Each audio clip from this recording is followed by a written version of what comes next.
અપેક્ષા જ્ઞાનકી યુટ્યુબ ચેનલમાં આપ તમામ મિત્રોનું સ્વાગત છે। મિત્રો, આપણે અત્યારે જે જગ્યાએ છે આ જગ્યા છે કચ્છ જિલ્લાનું હાઈએસ્ટ પોઈન્ટ, ઊંચામાં ઊંચું શિખર, જે કાળા ડુંગરની અંદર મિત્રો દત્તાત્રેય ભગવાનનું મંદિર છે। અદ્ભુત કહી શકાય। સમુદ્ર સપાટીથી આ 469 મીટર ઊંચાઈ પર આવેલી જગ્યા છે હાઈએસ્ટ પોઈન્ટ, ગુરુ દત્તાત્રેય સાથે આ જોડાયેલી જગ્યા। મિત્રો, જો આપ અહીંયા આવો તો ખાવડા છે ત્યાંથી થોડેક અંતર ચાલશો ને ભુજથી 90 કિલોમીટર આ પ્લેસ આવેલું છે। અહીંયા રહેવા જમવાની બધી સગવડ છે। મિત્રો, પૌરાણિક એટલા માટે કે આ જગ્યા ગુરુ દત્ત ભગવાન સાથે જોડાયેલી છે। જ્યારે ભગવાન ગુરુ દત્તાત્રેય અહીંયા આવેલા, અહીંયા તપ કર્યું, એ જગ્યા તો કે આ કાળા ડુંગર। અને અહીંયા મિત્રો જ્યારે દાન કરી, એમ કહેવાય છે કે ત્યાં શિયાળનું ટોળું આવે છે ને ભૂખ્યું હોય છે ત્યારે પોતાના શરીરનું દાન આપેલું એમને, જેટલું ખાઈ જાય એટલું પાછું શરીરનું અંગ છે સજીવન થતું, એ જગ્યા એટલે કાળો ડુંગર। બીજી બાબત, અહીંયા મેગ્નેટિક પોલ છે।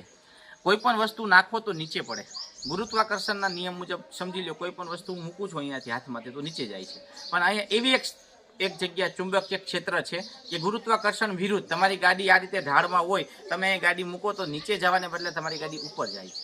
એટલે ચુંબકીય ક્ષેત્ર ધરાવતો એક ગુજરાતનું પ્લેસ કહી શકાય કે આ।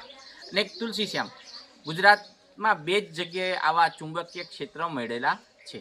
તો આ જગ્યાએ એકવાર અવશ્ય આવો। રહેવા જમવાની સરસ સુવિધા છે। ડુંગર જોઈ શકો છો પ્રકૃતિની વચ્ચે આ રીતે ભગવાન દત્તાત્રેયની મિત્રો અહીંયા મંદિર છે ઉપર। ઓકે, ખૂબ સરસ છે। લાવો, ચાલો આપણી સફર। આ જે મંદિર છે એ દત્તાત્રેય ભગવાનનું મંદિર છે। જો તમારે અહીંયા આવવું હોય, રાત્રિ રોકાણ કરવી હોય તો મિત્રો રાત્રિ રોકાણ માટે આ ઓફિસ આપેલી છે, તો ઓફિસમાં જઈ વાત કરી શકો છો। અન્નક્ષેત્ર પણ મિત્રો નીચે છાય છે। તો મિત્રો, આ છે કાળા ડુંગરનો નજારો, આપ જોઈ શકો છો। આ એકદમ અદ્ભુત મિત્રો। ત્યાં સફેદ રણ તમે જોઈ શકશો, અને ત્યાં BSFની આપણી ચોકી કહી શકાય કાળા ડુંગરમાં એ છે। આ દત્તાત્રેય ભગવાનનું મંદિર છે મિત્રો, રહેવા જમવાની સગવડતા સાથે અહીંયા। બીજું મિત્રો, અહીંયા ઉત્તર પૂર્વ આ ડુંગર કાળા ડુંગર ઉત્તર પૂર્વ બાજુ તમે જાશો મિત્રો તો ત્યાં સુરખાબ, જે ગુજરાતનું રાજ્ય પક્ષી કહી શકાય સુરખાબ, ઘણા બધા સુરખાબો મિત્રો ત્યાં આવે છે, પ્રજનન ક્રિયા કરે અને ઈંડા પણ મૂકે છે અહીંયા।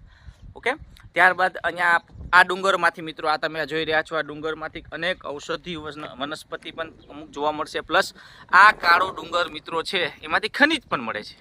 ઓકે, તો એક વખત જરૂર અવશ્ય મુલાકાત કરો। અહીંયા સુધી અથર્વભાઈ, તમને કાળો ડુંગર કેવો લાગ્યો? ફૂલ મજા આવી।